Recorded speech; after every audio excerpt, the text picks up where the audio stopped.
haula wala quwata illa billah. Segala puji kita panjatkan kehadirat Allah Subhanahu wa taala di hari Minggu tanggal 24 Februari di musim musim salju yang cukup tebal. Dalam beberapa hari ini kita diperkenankan Allah Subhanahu wa taala untuk bertemu di sini dalam rangka pengajian bulanan kita. Pada hari ini kita akan mendengarkan taklim ya, dari Bapak Dr. Dwi Condro ya, sebagaimana saya umumkan di Milis ya. Beliau ini sudah 2 minggu lebih sedikit ada di Jerman dan Belanda. Beliau mengisi acara Seminar Ekonomi Syariah tanggal 9 Februari di Hannover, kemudian ke Belanda sekitar 1 minggu mengisi pengajian di beberapa kota. Kemarin sore mengisi pengajian di KJRI Hamburg, dan ini adalah hari terakhir beliau sebelum besok pagi berangkat ke Frankfurt untuk kembali ke Indonesia. Saya mintakan kepada beliau untuk memberi pengajian tentang dosa investasi yang menjadi buku terakhir beliau ya.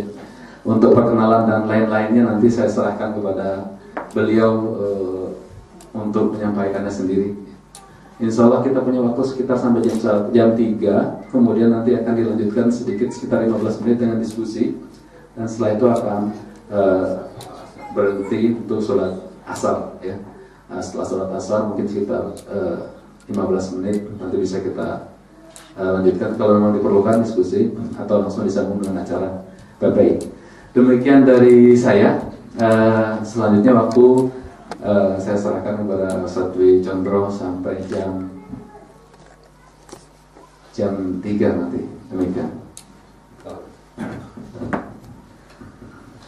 Assalamualaikum warahmatullahi wabarakatuh. Waalaikumsalam. Alhamdulillahirabbil alamin. Wassalatu wassalamu ala asrofil anbiya'i wal mursalin sayyidina wa maulana Muhammadin wa ala alihi wa sahbihi ajmain. Amma ba'd. Bapak-bapak, ibu-ibu dan saudara-saudara sekalian yang dirahmati Allah, alhamdulillah hari ini adalah hari terakhir saya di Jerman dalam rangka jalan-jalan untuk lihat salju. Dan alhamdulillah sebelum pulang dikaruniai salju yang banyak, nanti bisa untuk oleh-oleh. Dalam kajian yang terakhir ini saya menyampaikan ya setengahnya bedah buku. Ini bukunya seperti ini, bukunya tipis. Saya tidak iklan ya, tidak promosi. Di berbagai tempat kemarin saya tidak membahas buku ini karena ini memang buku yang sangat berat menurut saya. Isinya sangat berat dan saya yakin untuk yang di Göttingen ini kuat untuk menerimanya. Walaupun yang hadir sedikit, kalau kemarin beludak ya di konsen RI di Hamburg, dan yang banyak hadir itu kelompok Sila on Seven. Sila on Seven itu di Jogja ada yang namanya Sirah on Seven. Sirah itu kepala, jadi kepala 7. Maksudnya yang hadir kepala 7 itu banyak kemarin. Sudah sepuh-sepuh. Makanya kalau saya beri materi kayak gini, saya khawatir malah mempercepat.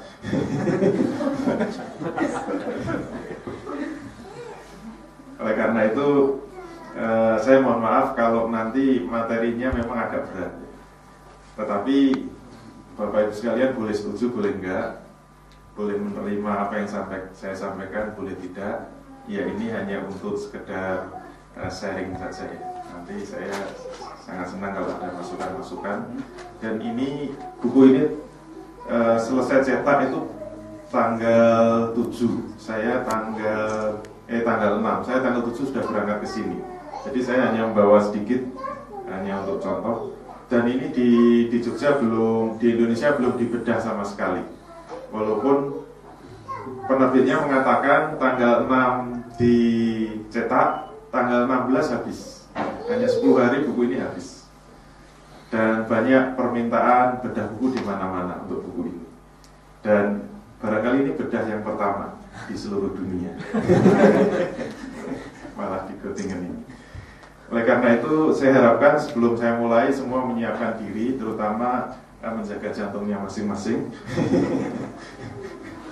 Saya berdiri ya, biar kelihatan angker. Judulnya memang dosa investasi, tetapi yang harus dipahami bahwa investasinya ini ada tanda kutip. Berarti bukan investasi dalam arti ekonomi. Kita benar-benar akan membahas tentang dosa. Tapi perlu saya sampaikan, enggak bisa saya sudah pakai punya saya.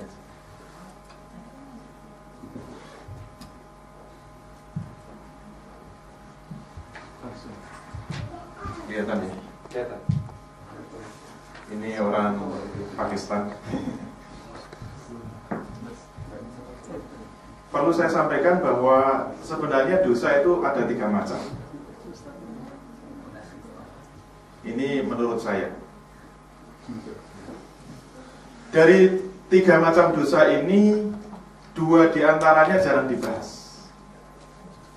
Oleh karena itu, dalam kesempatan yang mulia ini saya akan membahas 2 dosa yang tidak pernah dibahas itu.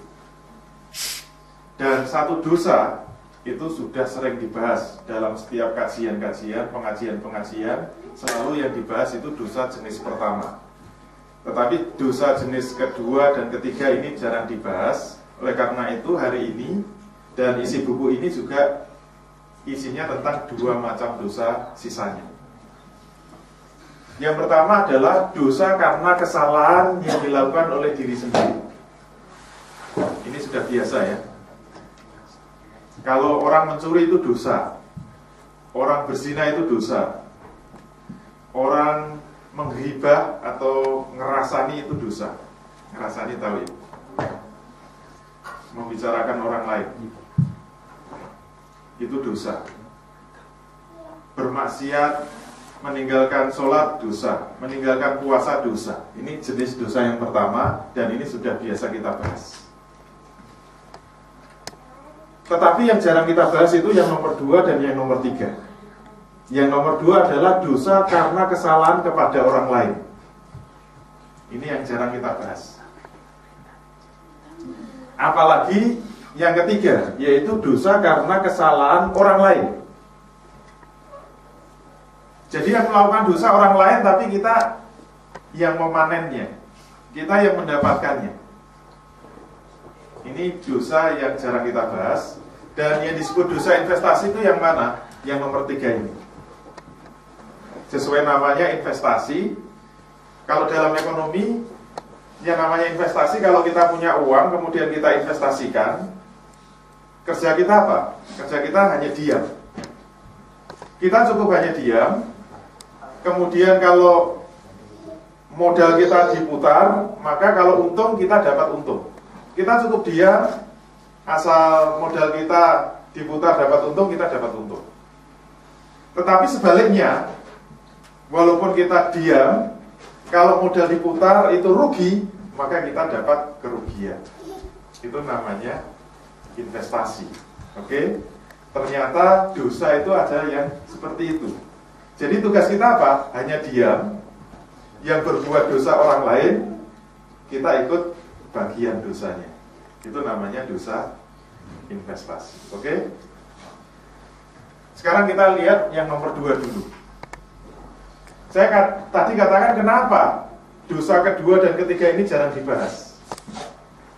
Karena kita sering ketemu dalil-dalil yang istilah dalam buku saya itu dalil-dalil yang melenakan umat Islam. Contohnya apa? Contohnya kalau bulan Ramadan pasti insya Allah kita sering ketemu dalil ini. Ini istilah saya ini dalil yang melenakan umat Islam. Coba kita lihat. Qala Rasulullah sallallahu alaihi wasallam, man shoma ramadhana imanan wa ihtisaban, ghufira lahu ma taqaddama min dzambi. Rasul bersabda, barang siapa yang berpuasa di bulan Ramadan dengan penuh keimanan dan pengharapan, maka akan diampuni semua dosa-dosa yang telah lampau. Ghufira lahu ma taqaddama min dzambi. Di sini sampai enggak?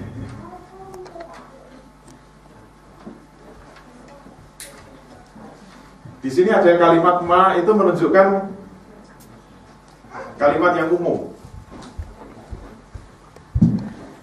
Jadi ada huruf ma yang menunjukkan umum, berarti apa? Semua dosa-dosa yang telah lampau, semua dosa-dosa yang pernah dikerjakan itu akan dihapuskan oleh puasa Ramadan. Betul nggak? Sudah sering mendengar? Inilah yang saya sebut dalil yang sering melenakan umat Islam. Kenapa?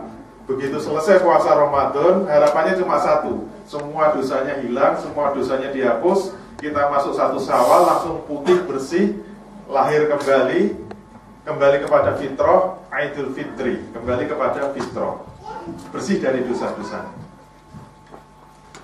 Nah sekarang pertanyaannya, apakah benar semua dosa itu bisa dihilangkan oleh puasa Ramadan? Ini menurut saya sayangnya ustadz-ustadz kita yang menjelaskan dalil ini biasanya tidak selesai. Padahal ada satu kaidah yang bunyinya,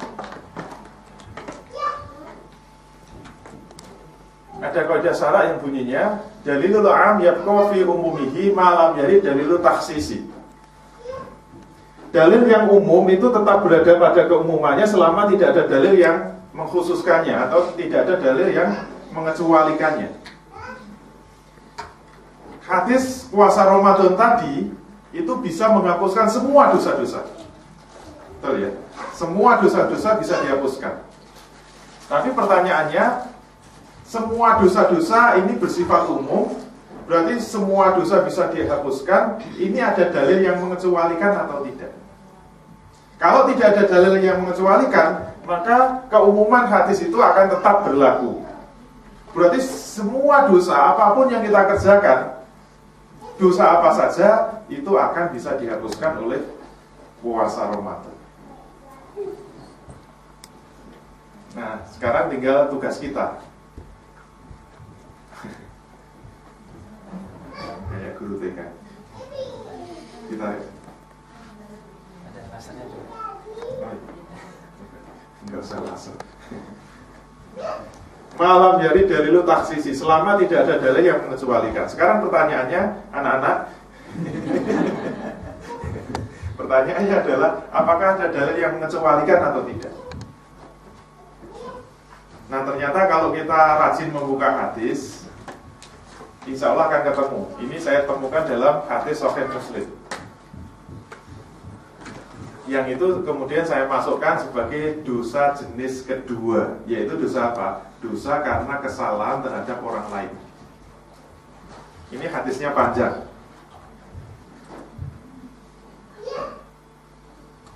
Pernah ketemu hadis ini? Biasanya hadis ini dalam Sahih Muslim diberi judul Al-Muflis. Artinya apa? Orang yang bangkrut. Jangan salah ucap ya. Kalau mukhlis itu orang yang ikhlas. Kalau muflis pakai fa ya. Muflis itu orang yang bangkrut.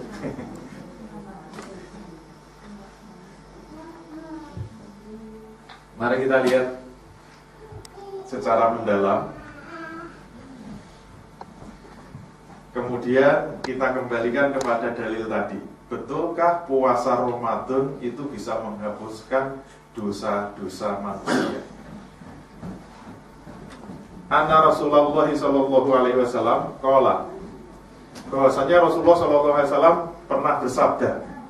Jadi asbabul wurud dari hadis ini, Rasul itu pernah bersama para sahabat, mungkin para sahabat duduk-duduk seperti ini. Kemudian Rasul bertanya kepada para sahabat. Pertanyaannya apa? Atadruna mal muflisu. Pertanyaan dari Rasul apa? Rasul bertanya kepada para sahabat, atadruna mal muflisu. Wahai sahabat sekalian, tahukah kamu siapa orang yang bangkrut itu? Ini pertanyaan dari Rasul. Siapakah orang yang bangkrut itu? Qalu, para sahabat menjawab, al-muflisu fina man la dirham lahu wala mata. Para sahabat menjawab, yang dimaksud orang yang bangkrut menurut kami itu adalah man la dirham lahu wala mata. Orang yang sudah tidak punya dirham lagi. Maksudnya orang yang sudah tidak punya uang lagi, dan orang yang sudah tidak punya kenikmatan lagi, orang yang sudah tidak punya harta lagi. Jadi yang disebut orang yang bangkrut menurut para sahabat itu adalah orang yang duitnya habis, orang yang hartanya habis. Orang kalau bisnis modalnya juga habis, itu bangkrut.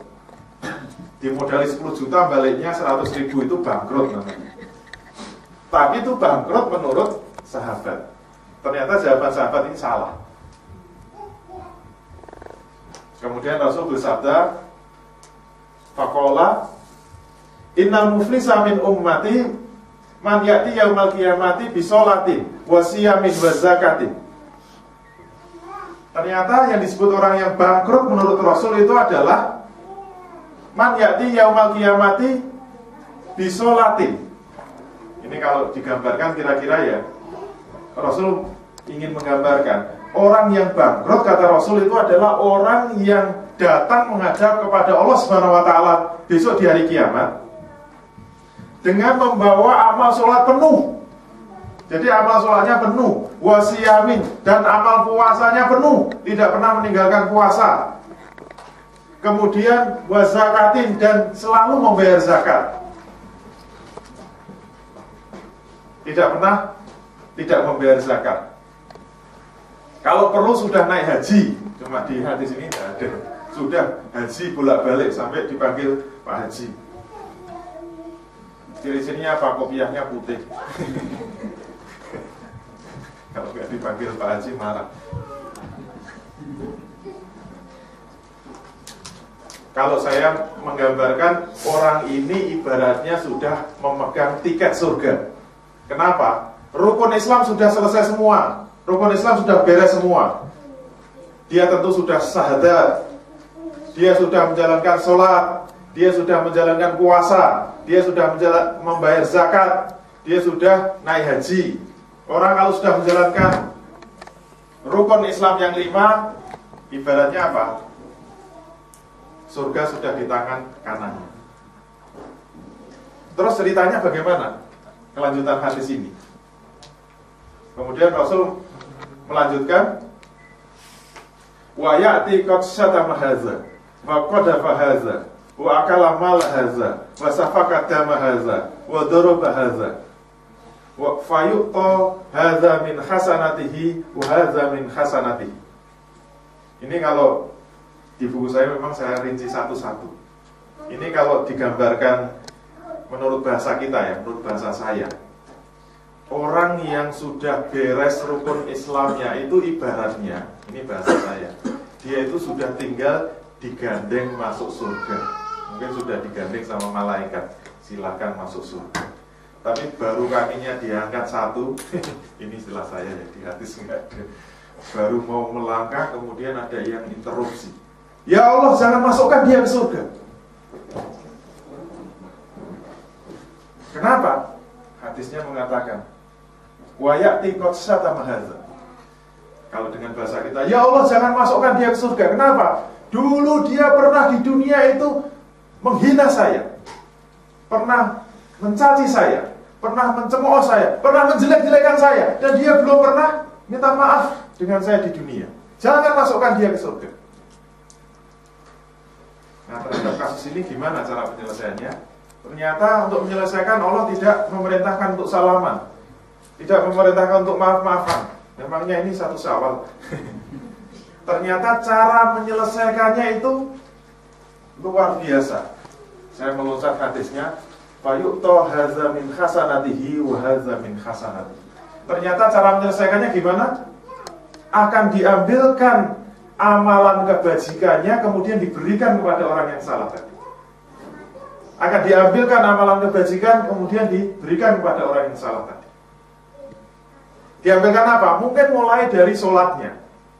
Pahala sholatnya diambil, diberikan pada orang yang bersalah. Kalau ada yang tunjuk jari lagi, ya Allah, dia juga pernah mencaci saya, pernah jelek-jelekan saya, maka akan diambilkan lagi. Ada yang tunjuk jari lagi, dia juga pernah bersalah dengan saya, belum pernah minta maaf di dunia, diambilkan lagi, diambilkan lagi, diambilkan lagi, sampai selesai urusan yang pertama, yaitu apa? Syatama, maka dia digandeng lagi. Sudah beres urusan caci mencaci, urusan menjelek-jelekan, urusan mencemooh, sudah selesai. dia digandeng masuk surga. Tapi baru mau melangkah, ini ibarat saya ya. Ternyata ada kelompok dua yang interupsi. Ya Allah, jangan masukkan dia ke surga. Kenapa? Yang kedua ini apa? Qadhaf hadza. Qadhaf itu artinya apa? Qadhaf itu memfitnah. Ya Allah, dia pernah memfitnah saya. Dia pernah menyebarkan berita bohong pada saya. Dia pernah menyebarkan berita buruk tentang saya, padahal saya tidak melakukan. Baru pulang dari Jerman, beli rumah, wah, Jerman nggak kuliah, hanya korupsi, misalnya. Padahal nggak korupsi. Di Jerman benar-benar kuliah, sekalian kerja bakti, misalnya. Saya nggak terima kalau disiar-siarkan seperti itu. Maka jangan masukkan dia ke surga. Cara menyelesaikannya bagaimana? Sama. Fayu'ta hadza min hasanatihi wa hadza min hasanatihi. Akan diambilkan amal kebajikannya, kemudian diberikan kepada orang yang bersalah, orang yang disalahi tadi. Kalau amalan sholatnya habis, maka dia akan pindah kepada amal puasanya. Itulah yang saya katakan tadi. Bukannya puasa menghapuskan dosa, tapi amalan puasanya malah digerogoti oleh dosa. Dosa apa? Dosa jenis kedua, yaitu dosa kepada orang lain. Kalau yang tunjuk jari banyak, makin banyak, diambilkan semua. Mungkin puasa tahun kemarin diambil habis, puasa sebelumnya diambil lagi habis, puasa sebelumnya lagi diambil habis, sampai semua urusan-urusan qadhaf ini selesai, maka dia berhak masuk surga. Digandeng lagi sama malaikat, baru ngangkat kaki. Ada kelompok tiga yang interupsi. Ya Allah, jangan masukkan dia ke surga. Kenapa? Ini yang paling berat. Yang dihambur kemarin yang saya baca ini yang ketiga ini. Saya bahas banyak. Karena kemarin mintanya di sana bahas tentang ekonomi. Yaitu apa? Wa akala mala hadza. Ya Allah, jangan masukkan dia ke surga. Kenapa? Karena dia pernah makan harta saya tanpa hak. Dia pernah mengambil harta saya tanpa hak. Dia pernah utang gak bayar, ya Allah. Kalau utang gak bayar, gak diselesaikan di dunia, dibawa sampai akhirat, bayarnya pakai apa? Bukan pakai dinar, bukan pakai dirham, bukan pakai uang. Bayarnya sama. Fayu'ta hadza min hasanatihi wa hadza min hasanatihi. Akan diambilkan amal kebajikannya, diberikan kepada orang yang disalahi. Semakin banyak harta orang lain yang dimakan, maka akan semakin banyak amalan kebajikan yang diambil. Kalau puasanya habis, maka akan pindah ke zakatnya, sedekahnya, nyumbangnya akan diambil. Saya tidak membayangkan kalau ada pejabat yang korupsi. Misalnya lurah, kepala desa korupsi, rakyatnya 10.000. Itu rakyatnya bisa nuntut semua itu. 10.000 tunjuk jari semua. Ya Allah, lurahnya jangan masukkan ke surga. Kenapa? Dia pernah mengkorupsi harta desa. Itu sebenarnya jatahnya rakyat diambil. Jangan masukkan dia ke surga. Maka amalannya dibagi untuk 10.000 orang. Satu-satu diambil. Itu baru lurah. Apalagi kalau bupati. Bupati rakyatnya 3 juta, dia korupsi. Itu 3 juta bisa tunjuk jari semua. Ya Allah, jangan masukkan bupati itu ke surga. Ya ambil satu-satu itu. Amal kebajikannya kasihkan satu persatu 3 juta orang.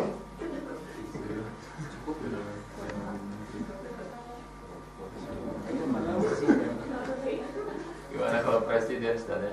Iya, kalau presiden Indonesia 250 juta orang, kalau presidennya korupsi 250 juta orang bisa tunjuk jari. Apa enggak bangkrut itu? Mungkin kita tanya, kok bisa tahu uangnya dikorupsi? Besok semua akan diputar filmnya oleh Allah Subhanahu wa taala. Satu persatu akan diputar dan semua dipersilahkan saling menggugat. Kalau kita jadi rakyat merasa dizolimi, nanti bisa gugat. Presiden saya, misalnya sekarang SBY, ya Allah, dia tukang korupsi misalnya, SBY bisa bantah, mana buktinya? Putar saja. Nggak ada yang disembunyikan. Kalau ngomongnya dia mengingkari, kakinya bisa ngomong, tangannya bisa ngomong, filmnya bisa diputar, semua bisa diadili dengan seadil-adil. Itulah yang membuat bangkrut. Makanya saya kalau lihat Indonesia itu prihatin. Terutama kalau pas pilkada, kenapa orang itu begitu semangatnya rebutan jadi bupati, jadi gubernur. Padahal kalau lihat hadis ini, itu sebagus-bagusnya dia ibadah, walaupun dia rajin sedekah, kalau perlu umroh terus, sedekah terus, tahajud terus, habis itu kalau dia sampai berani korupsi. Semua rakyatnya akan membuka. Makanya generasi sahabat, kalau kita lihat Tarikhul Khulafa, sejarah Khulafa Rasyidin itu, Umar bin Khattab ketika jadi khalifah itu pernah sangat bingung. Bingung apa? Nyari gubernur aja nggak ada yang mau. Ini ada lowongan gubernur, siapa yang mau? Semua tiarap, sembunyi semua, nggak ada yang mau jadi gubernur. Ini nggak usah pilkada ini, gratis, nggak ada yang mau. Kenapa? Saking takutnya. Ali bin Abi Thalib ketika jadi khalifah, dia itu baru merasa bisa tidur tenang kalau sudah bisa nyapu Baitul Mal. Kalau harta di Baitul Mal sudah bersih, sudah dibagikan kepada seluruh rakyatnya, baru bisa tenang tidur nyenyak. Kalau masih ada harta di negara itu malah nggak bisa tidur. Yang dipikir cuma satu, bagaimana semua harta negara itu sudah diserahkan pada rakyat. Selesai, mau apa sih? Pokoknya rakyat kalau sudah bisa kenyang kan beres. Itu masalah harta. Kemarin yang saya bahas di Hamburg itu ada satu harta yang mungkin sekarang ini agak kurang kita perhatikan, itu apa? Harta yang diperoleh dari riba itu termasuk harta yang haram. Maka kita manfaatkan untuk apa saja, itu juga haram. Saya prihatin kenapa? Saya pernah menyampaikan ceramah di UGM, di Masjid UGM, pas Ramadan juga. Ya ceramah tarawih kan cuma 15 menit. Yang hadir mungkin jamaahnya 2.000 sampai 3.000. Masjidnya besar. Saya tanya kepada jamaah, biar ketularan Ustaz Maulana. Saya tanya, saya buka dengan satu hadis yang terjemahnya itu, akan datang satu masa di mana umatku itu semua akan terlibat dengan riba. Berarti tidak ada yang tidak. Seluruh umatku akan terlibat dengan riba. Kalau tidak terlibat dengan riba, pasti akan terkena debu-debunya riba. Saya tanya kepada jamaah, Bapak Ibu sekalian, tolong tunjuk jari. Siapa di antara Bapak Ibu sekalian yang belum pernah bersentuhan dengan riba? Tolong tunjuk jari. Siapa Bapak Ibu sekalian yang belum pernah mengambil riba? Siapa Bapak Ibu sekalian yang belum pernah memberikan riba? Saya ulang-ulang terus, gak ada yang tunjuk jari. Kesimpulannya apa? Berarti hadis ini benar ya? Kita sekarang hidup di masa semua umat Muhammad itu terlibat dengan riba.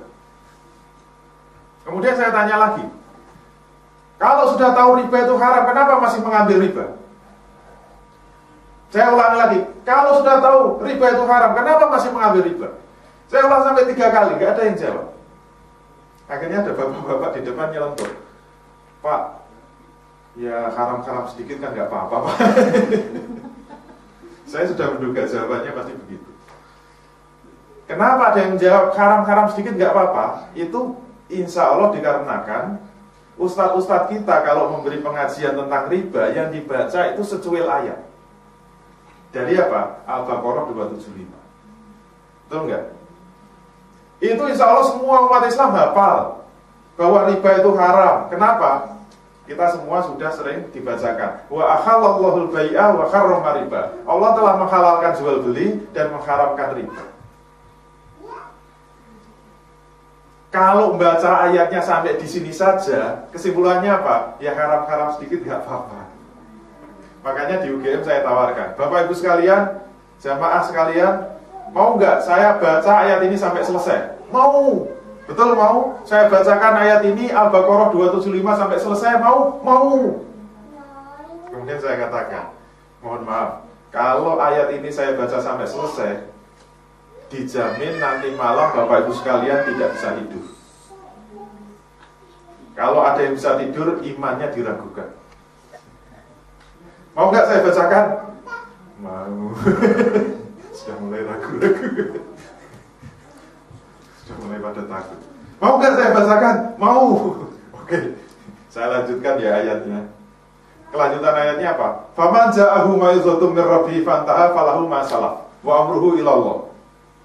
Tahu artinya? Enggak tahu. Saya terjemahkan ya. Ya, ini juga. Faman ja'ahu ma'idhatum min rabbihi fantaha falahu ma salaf wa amruhu ilallah. Barang siapa yang sudah tahu larangan dari Tuhannya, kemudian mau berhenti dari mengambil riba, maka baginya yang sudah lampau dimaafkan oleh Allah. Alhamdulillah. Ngerinya di mana? Gak ada. Kalau dulu nggak ngerti, suka ngambil riba atau suka memberikan riba, ini kata Rasul sama loh. Rasul melaknat 4 pihak yang terlibat dengan riba: yang memberi riba, yang menerima riba, yang mencatat riba, dan saksi-saksinya wahum sawaun. Mereka semua adalah sama. Jadi jangan berkelit, oh saya kan nggak pernah makan riba, tapi sering memberikan. Atau memberi nggak pernah, menerima nggak pernah, tapi pegawai bank, tukang nyateti. Mungkin nyateti juga enggak, nyatet juga enggak, tetapi menjadi saksi. Kata Rasul, wahum sawaun, sama. Kalau dulu nggak ngerti, kata ayat ini dimaafkan oleh Allah, yang sudah ya sudah. Alhamdulillah. Masalahnya apa?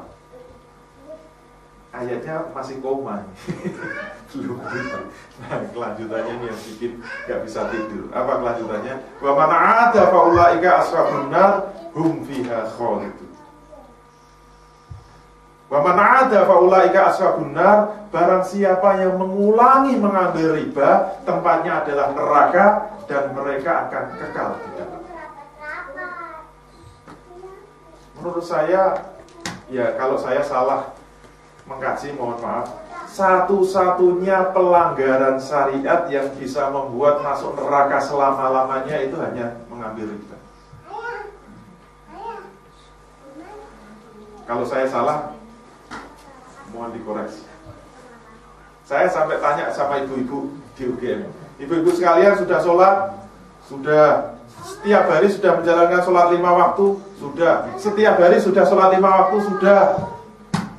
Kemudian saya tanya, apa gunanya setiap hari sholat 5 waktu? Kalau masih mengulang-ulang mengambil riba, tempatnya adalah neraka dan akan kekal di dalam. Itu ibu-ibu saya lihat sudah mulai nangis. Bapak-bapaknya ganti tanya, bapak-bapak kalau Ramadan puasa, kebetulan itu puasa Ramadan. Setiap Ramadan puasa? Iya, puasa. Setiap tahun puasa Ramadan? Iya. Sama pertanyaan, apa gunanya setiap tahun puasa Ramadan kalau masih mengulang-ulang mengambil riba, tempatnya neraka dan akan kekal di dalam. Kalau bapak-bapaknya malah ketawa-ketawa. Bahkan saya tanya, ada yang sudah naik haji? Berulang-ulang naik haji untuk apa? Berulang-ulang naik haji, pulang haji masih mengulang-ulang mengambil riba, tempatnya adalah neraka dan akan kekal di dalam. Makanya kalau kita baca hadis, ini di buku saya sampai saya tunjukkan, hadis tentang riba itu bahasanya itu sangat kasar menurut saya, sangat kasar. Contohnya apa? Nabi mengatakan 1 dirham yang diambil dari riba dari kalangan umatku, 1 dirham itu kira-kira 3 gram perak. Kalau dirupiahkan paling 50.000 lah. 1 dirham yang diambil dari riba dari kalangan umatku itu dosanya lebih berat dari 36 kali berzina. Saya pernah sampaikan ke mahasiswa saya, langsung nyelentuk, mending berzina ya Pak. Dasar mahasiswa. 1 dirham lebih berat daripada 36 kali berzina. Ada yang lebih berat lagi hadisnya. Di dalam riba itu ada 99 pintu dosa. Di dalam riba itu ada 99 pintu dosa. Yang paling ringan di antaranya, yang paling ringan itu seperti anak laki-laki yang menzinai ibu kandungnya sendiri. Itu yang paling ringan dari pintu dosa, pintu riba. Itu apa? Wa akala mala hadza.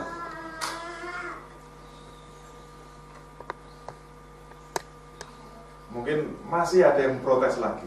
Lah yang haram kan riba. Sekarang kan riba nggak ada. Kalau kita ingin tahu riba itu apa, ya kita cukup melihat definisi menurut Rasul saja. Rasul itu menjelaskan yang dimaksud riba itu apa. Dalam salah satu hadis dikatakan kullu qardin jarra naf'an fahuwa riba. Ada redaksi yang lain, kullu qardin jarra manfaatan fahuwa riba. Setiap utang piutang yang menghasilkan manfaat itu adalah riba. Jadi kalau utang 1 juta, kembalinya 1 juta plus 100.000, nah yang 100.000 itu disebut riba menurut hadis ini. Judulnya terserah, mau disebut bunga ya monggo, disebut interest ya monggo, disebut anaan ya monggo, disebut bapaan ya monggo. Yang penting definisi riba itu setiap utang piutang yang menghasilkan manfaat itu adalah riba, kata Rasul begitu. Oleh karena itu, poin ini memang berat sekali. Urusan mal itu berat. Selesai urusan harta, masih ada kelompok yang keempat. Kalau masih ada sisa-sisa pahalanya, dia tetap berhak masuk surga. Tetapi ada kelompok 4 yang interupsi, yaitu apa? Wasafaqad damahadza. Ya Allah, jangan masukkan dia ke surga. Kenapa? Dia pernah menumpahkan darah kepadaku. Utang darah di akhirat bukan dibalas dengan darah. Solusinya apa? Sama. Wa yu'ta hadza min hasanatihi wa hadza min hasanati. Akan diambilkan amal kebajikannya. Kalau zakatnya habis ya pindah ke hajinya. Hajinya diambil, umrohnya diambil, mungkin sedekahnya diambil. Kemarin yang ramai di Indonesia, saya cuma lihat di internet saja, masalah Densus 88 kan, mulai digugat. Kenapa? Yang paling ngeri itu terakhir ada pemuda ditembak, dibawa ke Jakarta sampai 1,5 bulan itu nggak ada yang nggak tahu ini jenazahnya siapa, salahnya apa. Sampai 1,5 bulan masih di rumah sakit. Keluarganya nyari kebingungan. Kalau yang di Poso itu ada imam masjid baru selesai sholat subuh baru keluar. Mungkin namanya imam masjid sudah tua, tembak langsung depan masjid mati. Ada guru SMP pulang rumah, ya itu lumayan nggak ditembak, langsung digelandang, digebuk-gebuki sampai patah semua tulang. Kalau tidak diselesaikan di dunia, maka diselesaikan di akhirat dengan apa? Diambil amal kebajikannya, diambil amal kebajikannya. Dan tidak harus mati. Mungkin mengeluarkan darah. Saya pernah naik motor, saya kalau naik motor kan pelan-pelan. Sudah di pinggir, tahu-tahu ada anak-anak muda ngebut, saya langsung diserempet. Terus jatuh, kaki saya berdarah semua. Hilang orangnya itu. Saya nggak sempat nyatat nomornya. Saya cuma bersyukur, alhamdulillah, nanti saya tuntut sampai akhirat. Benar, urusan tuntut-menuntut itu tidak ada belas kasihan. Quran mengatakan nanti suami bisa nuntut istrinya, istrinya bisa nuntut suaminya, anak bisa nuntut bapaknya, bapak bisa nuntut anaknya, saudara sekandung bisa saling menuntut, sahabat karib bisa saling menuntut. Tidak ada belas kasihan. Utang 100-200 akan dituntut. Semua hanya mikir dirinya sendiri, bagaimana dia selamat, bagaimana dia selamat, bagaimana dia selamat. Sekecil apapun akan dituntut. Selesai kelompok 4. Terus kelompok 5 apa? Yang terakhir adalah wadorobahat. Ya Allah, jangan masukkan dia ke surga. Kenapa? Dia pernah memukul saya. Dia pernah nendang saya, pernah nempeleng saya, pernah mukuli saya, tidak diselesaikan dunia, maka urusan pukul memukul ini akan diselesaikan di akhirat dengan apa? Sama. Diambilkan amal kebajikan, selesai. Nah, yang paling ngeri apa? Penutup hadis ini. Penutup hadis ini ternyata fa'in faniyat hasanatuhu qabla ayyubdu ma'alaihi. Nabi mengatakan, maka ketika habis semua amal kebajikannya, tetapi yang nuntut masih banyak, terus solusinya gimana? Ternyata amal sholatnya habis, amal puasanya habis, amal zakatnya habis, hajinya habis, sedekahnya habis, tahajudnya habis, semuanya habis, tapi yang interupsi masih banyak, yang nuntut masih banyak. Caranya menyelesaikan gimana? Ini prosesi yang paling menyakitkan menurut saya. Nabi mengatakan, ukhidha min khotoyahum faturihat alaih. Cara menyelesaikannya gimana? Ternyata menyelesaikannya akan diambilkan dosa-dosa orang yang disalahi tadi, diambil kemudian ditemploke kepada orang yang bersalah, ditempelkan kepada orang. Faturihat alaih. Jadi kalau yang nuntut masih banyak, sementara amal kebajikannya habis, pahalanya habis, gimana? Orang yang nuntut tadi diambilkan dosanya, kasihkan kepada orang yang bersalah, diambilkan dosanya. Kalau presiden habis amal kebajikannya, nah kita punya dosa diambil. Jangan khawatir. Ini penutupnya nggak ada. Nggak tahu tadi apa, mungkin pas ngambilnya sebenarnya masih ada summa turikha finnar. Ini kepotong. Penutup hadis tadi summa turikha finnar. Kemudian akhir dari hadis ini apa? Dia dilemparkan ke dalam api neraka. Orang yang seharusnya berhak masuk surga, sudah bawa tiket surga, ternyata harus dilemparkan ke dalam api neraka. Karena apa? Bangkrut akibat dosa yang kedua yang tidak pernah dikaji. Itu baru jenis kedua. Sudah hangat, sudah panas. Ada jenis yang ketiga yang lebih berat. Dosa karena kesalahan yang dilakukan oleh orang lain. Ini yang gak pernah kita lihat. Kita itu orang baik, kita itu orang soleh, kita rajin sholat, rajin ngaji, cinta Allah sampai mati. Tapi akan mendapatkan kiriman-kiriman dosa. Nah, dosa investasi itu makhluk apa? Apakah dosa investasi? Nah, sebagai pemanasan saya ingin, ini yang biasa dibahas dari SD, SMP, SMA itu adalah ini. Kalau ada orang yang meninggal, kemudian jenazahnya tidak diurus, siapa yang berdosa? Misalnya Mas Agung, untuk contoh nggak apa-apa. Tiba-tiba, untuk contoh ya, tiba-tiba Mas Agung meninggal dunia, geludak di masjid ini malah jamaah lari semua. Dibiarkan tergeletak di masjid ini sehari semalam. Sekarang saya tanya, diamnya kita selama sehari semalam, dosa kita berapa lama? Kita akan dapat kiriman dosa selama sehari semalam. Dibiarkan sampai seminggu, nggak diurus jenazahnya, nggak ada yang memandikan, nggak ada yang mengkafani, nggak ada yang nyolati, nggak ada yang menguburkan. Selama seminggu diamnya kita dapat kiriman dosa berapa lama? Seminggu kita dikirimi dosa. Sebulan dibiarkan sampai membusuk, tinggal tulang belulang. Diamnya kita dapat kiriman dosa berapa lama? 1 bulan dikirimi terus. Setahun nggak diurusi, dibiarkan di masjid ini, malah pada pulang ke Indonesia.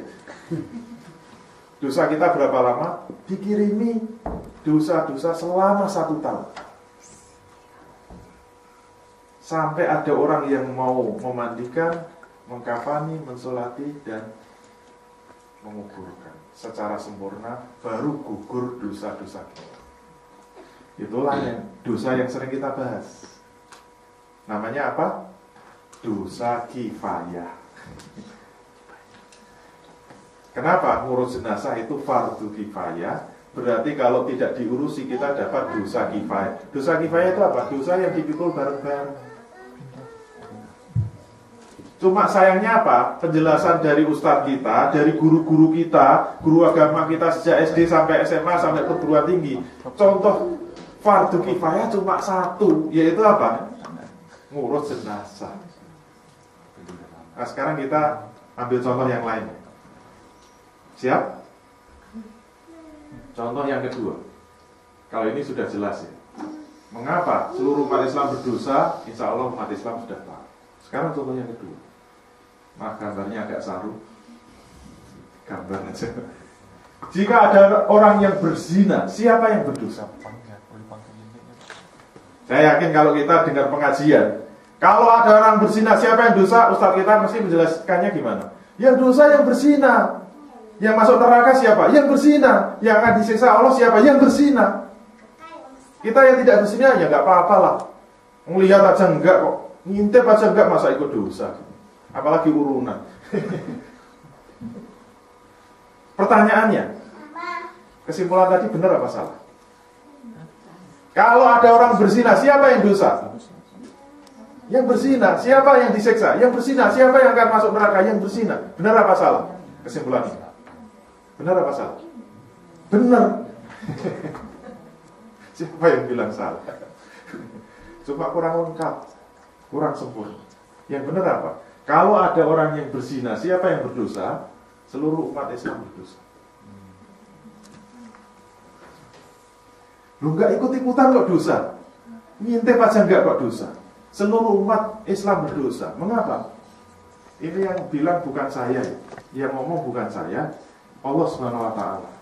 Silakan baca An-Nur ayat 2. Wala ta'khudhukum bima rafatum fi dinillahi in kuntum tu'minuna billahi wal yawmil akhir. Wal yashhad azabahuma ta'ifatun minal mu'minin. Sekarang kita terjemahkan pelan-pelan satu persatu. Az-zaniyatu wazani, kalau dengan bahasa kita ya, terjemahan bebas. Kalau ada perempuan yang berzina dan laki-laki yang berzina, bahasanya kan gitu kan. Kalau ada perempuan yang berzina dan laki-laki yang berzina, perintah Allah apa? Perintah Allah apa?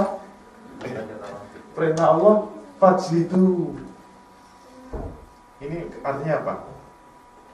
Fajlidu, terjemahnya apa? Cambuklah. Siapa yang disuruh?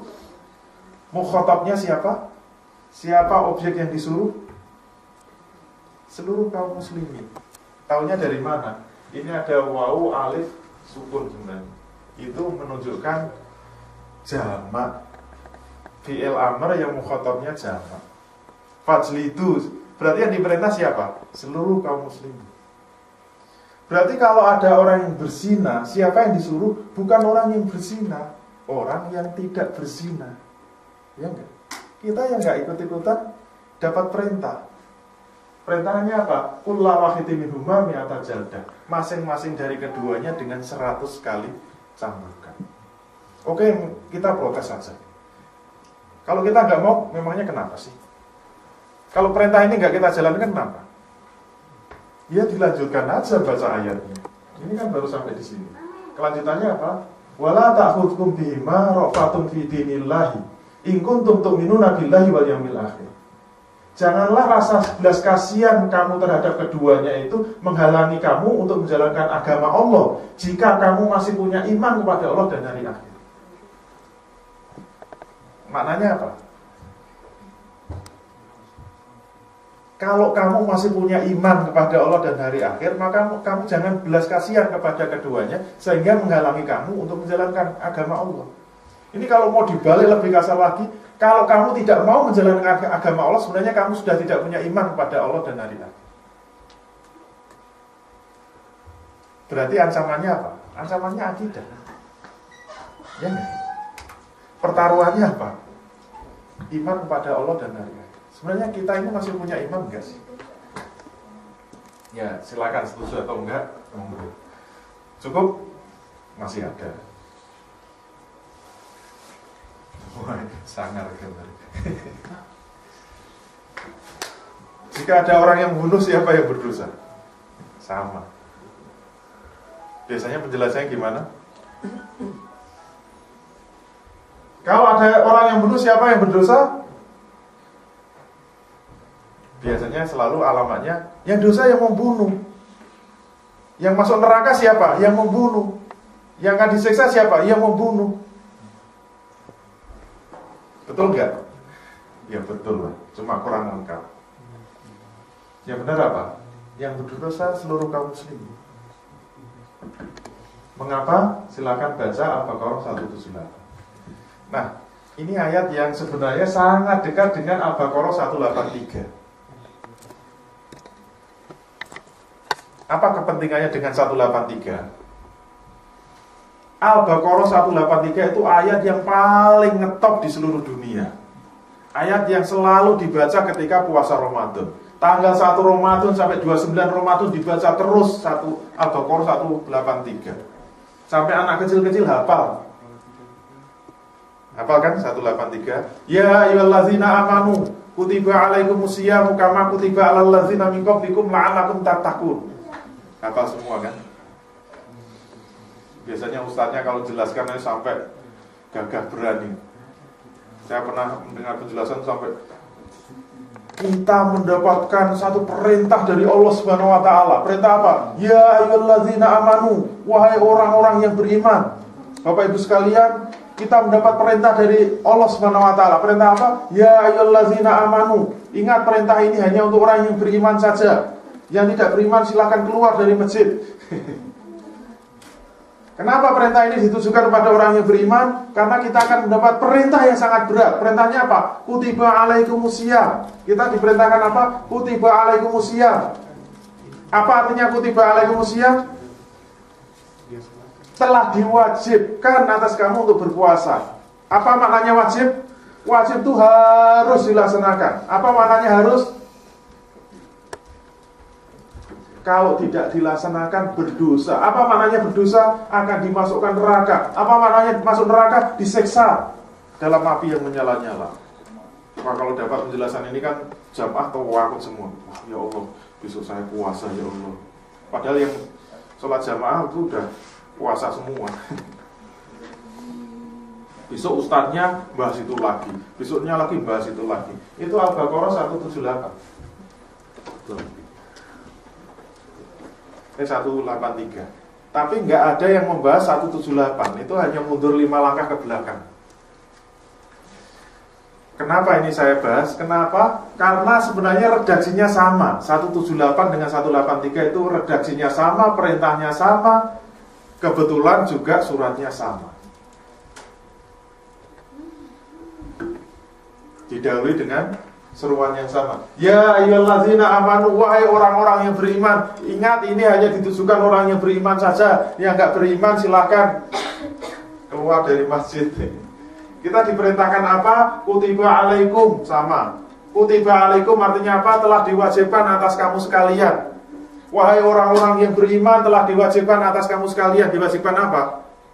Kelanjutannya aja yang beda. Kutiba alaikumul qisasu fil qatl. Telah diwajibkan atas kamu sekalian menjalankan kisos atas pembunuhan.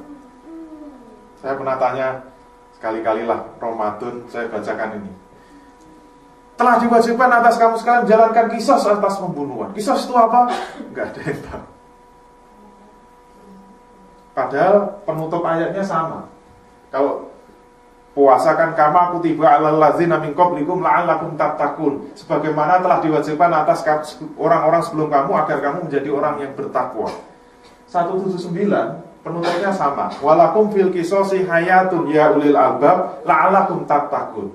Dan bagimu sekalian di dalam kisos itu ada kehidupan, wahai orang-orang yang berakal, agar kamu sekalian menjadi orang yang bertakwa. Ujung-ujungnya takwa juga. Makanya ulama kalau mendefinisikan takwa itu menjalankan semua perintah Allah dan menjauhi semua larangan. Berarti kalau ada orang yang membunuh, siapa yang berdosa? Seluruh orang yang beriman. Kenapa? Kena kutiban. Jadi apa? Diamnya kita jangan khawatir. Insya Allah dapat kiriman dosa-dosa investasi. Gak usah rebutan ya, semua dapat, saya juga dapat.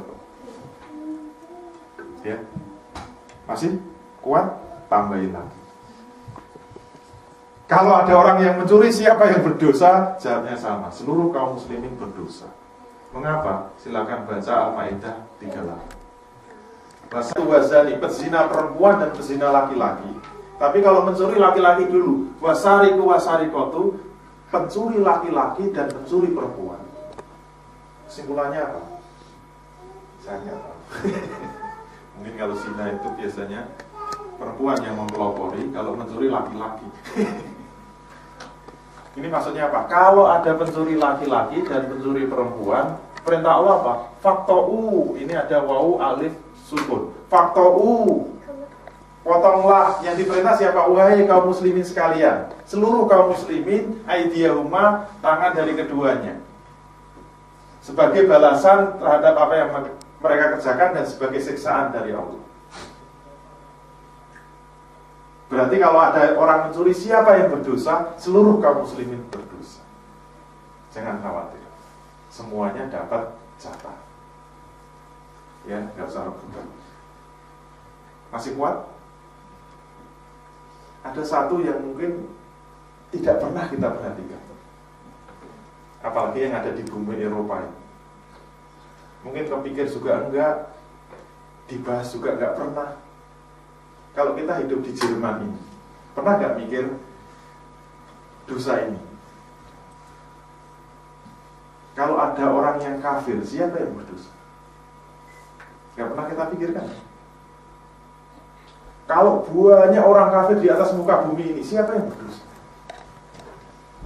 Ini sudah sering dibahas, sering didiskusikan. Ujungnya apa? Yang dosa yang kafir, yang masuk neraka yang kafir, bahkan dia akan dimasukkan neraka selama-lamanya yang kafir. Ayatnya kan, misalnya Al-Bayyinah ayat 6. Ini anak-anak mesti hafal. Innal ladzina kafaru min ahlil kitabi wal musyrikina fi nari jahannam khalidina fiha ulaika hum syarrul bariyah. Orang kafir itu siapa sih? Kata Allah, innal ladzina kafaru, sesungguhnya orang kafir itu ada dua. Kata Allah, ini mohon maaf ya, orang kafir yang pertama itu min ahlil kitab. Orang kafir yang pertama itu adalah ahli kitab. Ahli kitab itu Yahudi dan Nasrani. Jadi Yahudi, Kristen, Katolik itu ahlu kitab, dan itu termasuk kafir. Ini kata Qurannya, bukan kata saya. Yang kedua apa? Wal musyrikina, orang-orang yang musyrik. Hindu, Buddha, Shinto, Konghucu dan lain-lain itu musyrik.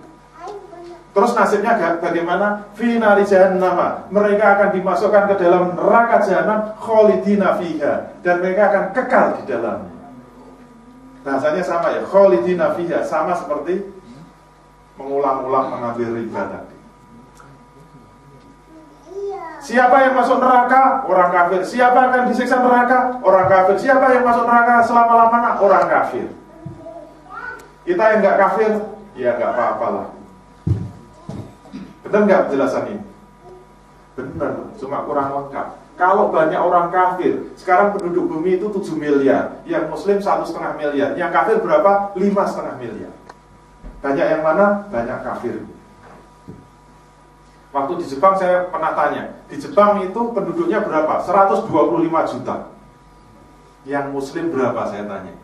Ketemu dengan wakil asosiasi muslim Jepang, kebetulan orang Jepang asli, namanya Profesor Hasan Konakata. Saya tanya, jumlah muslim di Jepang berapa? Dia jawab 70 ribu. Dari 125 juta yang muslim 70 ribu. Saya tanya lagi, dari 70 ribu itu yang asli Jepang berapa? Ternyata cuma 7 ribu.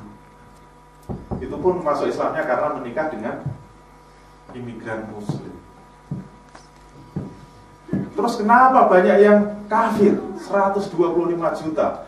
Karena belum pernah baca buku saya. Kalau banyak orang yang kafir, siapa yang berdosa?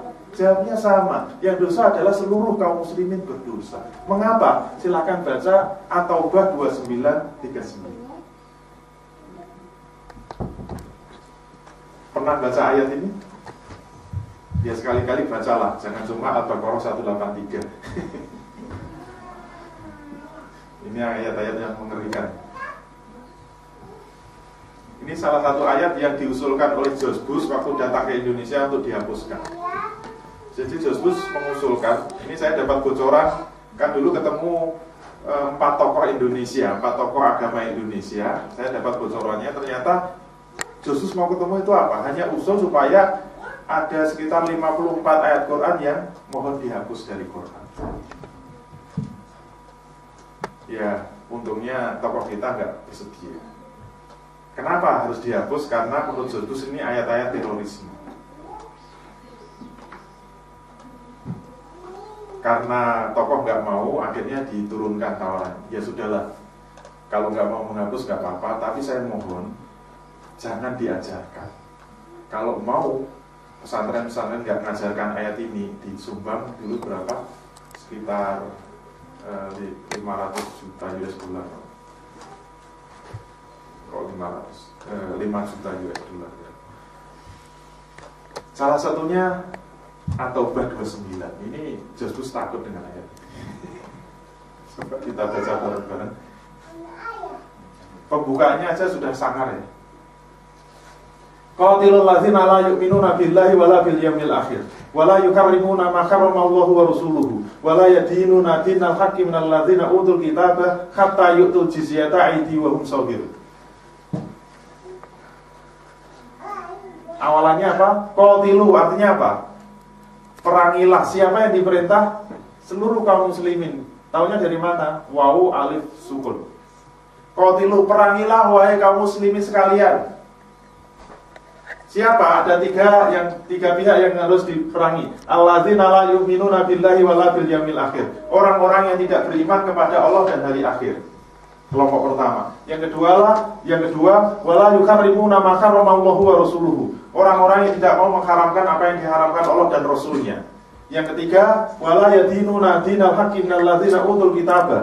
Orang-orang yang tidak mau masuk agama yang hak, yaitu agama Islam, dari kalangan ahli kitab. Hatta yu'tul jizyata, sampai mereka mau membayar jizyah aidi wa musafirun, dalam keadaan tunduk dan patuh. Mungkin kita masih nawar. Kalau nggak mau kenapa sih? Kita lihat korinahnya At-Taubah 39. Penjelasannya, illa tanfiru yu'adzibkum azaban alima. Ini ada tasdidnya ya. Ini dari kata inlah, bukan kecuali. Artinya, jika kamu tidak mau berangkat berperang, ketahuilah bahwa Allah akan mengazab kamu dengan azab yang sangat pedih. Jika kamu sekalian tidak mau melaksanakan perintah Allah, ketahuilah bahwa Allah akan mengazab kamu dengan azab yang sangat pedih. Maksudnya apa? Ya sama, masuk neraka juga. Habis waktunya. Nggak kerasa. Sedikit lagi ya. Masih kuat? Jika umat Islam di dunia ini tidak diatur dengan hukum Islam, siapa yang dosa? Sama saja, seluruh umat Islam berdosa. Mengapa? Silakan baca Al-Maidah 48-44. Fahkum bainahum bima anzalallah wa la tattabi ahwa'ahum amma ja'aka minal haqq.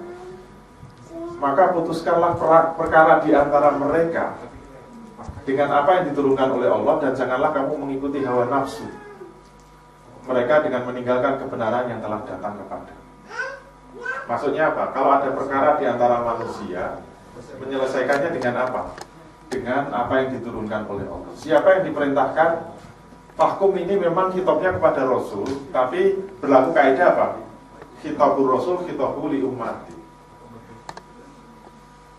Khitab pada Rasul itu berlaku kepada seluruh umat. Ini diperkuat dengan dalil yang kedua, yaitu wa man lam yahkum bima anzalallahu fa ulaika humul kafirun. Barang siapa yang tidak mau memutuskan menurut apa yang diturunkan oleh Allah, maka mereka adalah orang yang kafir. Saya langsung tunjuk yang paling sangat. Oke, sudah muntah-muntah. Kesimpulannya apa? Jam ini terus berdetak ya. Jam ini muter terus. Mari sekarang menghitung-hitung dosa investasi kita di Indonesia maupun di dunia. Setiap hari, setiap bulan, setiap tahun, berapa terjadi kasus pembunuhan, berapa terjadi kasus pemerkosaan dan perzinahan, berapa terjadi kasus pencurian, berapa terjadi kasus pemurtadan, berapa terjadi kasus pembantaian kaum muslimin, berapa yang tidak diatur dengan Islam, dan seterusnya. Kalau dalam buku saya tunjukkan contoh data-datanya. Data-data hasil riset tapi. Misalnya saja perzinaan, ternyata ada risetnya. Tapi risetnya kepada pelacuran. Menurut yang data yang saya ambil, dia bisa menghitung jumlah pelacur di Indonesia itu ada sekitar 214.000 pelacur. Menurut data dia, berarti yang resmi. Dan setiap pelacur dalam sehari itu melayani 15 laki-laki. Kalau satu pelacur melayani 15 laki-laki, berarti dalam sehari itu ada 3 juta perzinaan yang resmi diakui oleh pemerintah dan membayar pajak. Terus yang suka sama suka berapa detik sekali? Itu baru Indonesia. Terus seluruh dunia ada berapa? Kasus pembunuhan itu bisa terjadi di Indonesia itu setiap 6 jam sekali. Sehari ada 4 kasus pembunuhan. Itu baru di Indonesia, belum di seluruh dunia. Silahkan hitung dosa investasi kita. Kesimpulannya apa? Nah, ini baru saya definisikan. Dosa investasi itu dosa yang berasal dari fardu kifayah yang tidak diamalkan. Padahal fardu kifayah itu mencakup 90% dari syariat Islam. Jadi fardu ain itu sebenarnya hanya 10%. Cuma kenapa nggak pernah dibahas? Fardu kifayah itu 90%, sementara fardu ain itu 10%. Nah, sekarang pertanyaannya, fardu kifayah itu bisa dihapuskan nggak sih? Pertanyaannya itu sama kembali kasusnya Mas Agung. Misalnya Mas Agung meninggal dunia. Kalau Mas Agung meninggal dunia, ini kan fardu kifayah bagi kaum muslimin untuk urus jenazah. Kemudian tidak kita urusi sampai sehari, sampai sebulan, sampai setahun, sampai 10 tahun kita biarkan. Kira-kira fardu kifayah bisa dihapuskan enggak? Jawabnya tetap tidak bisa. Fardu kifayah tidak bisa dihapuskan kecuali fardu kifayah ini sudah diamalkan. Jadi fardu kifayah tidak bisa dihapuskan. Jadi kalau ada jenazah dibiarkan, tidak diurusi, itu tetap akan berdosa terus. Nah, kita tawar lagi. Bagaimana kalau diamalkan oleh individu atau kelompok? Apa jawab? Tidak bisa. Terutama fardu kifayah yang saya sebutkan tadi, hukumnya haram. Kenapa? Karena negara yang wajib melaksanakan. Jadi mohon maaf, tidak ada yang namanya hukum cambuk swasta itu enggak. Hukum potong tangan swasta itu enggak. Hukum jihad swasta itu enggak. Lantas bagaimana? Apakah ada cara menggugurkan dosa investasi? Sudah habis waktu. Asal jam 3.16.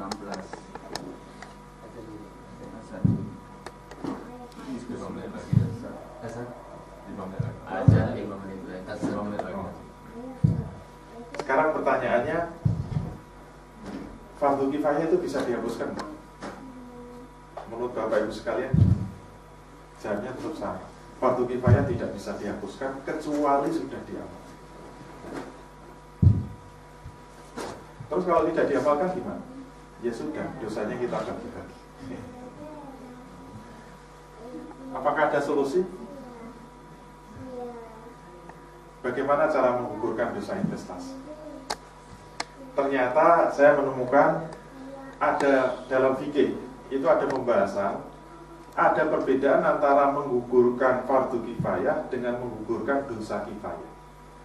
Menggugurkan fardu kifayah itu tidak bisa kecuali diamalkan.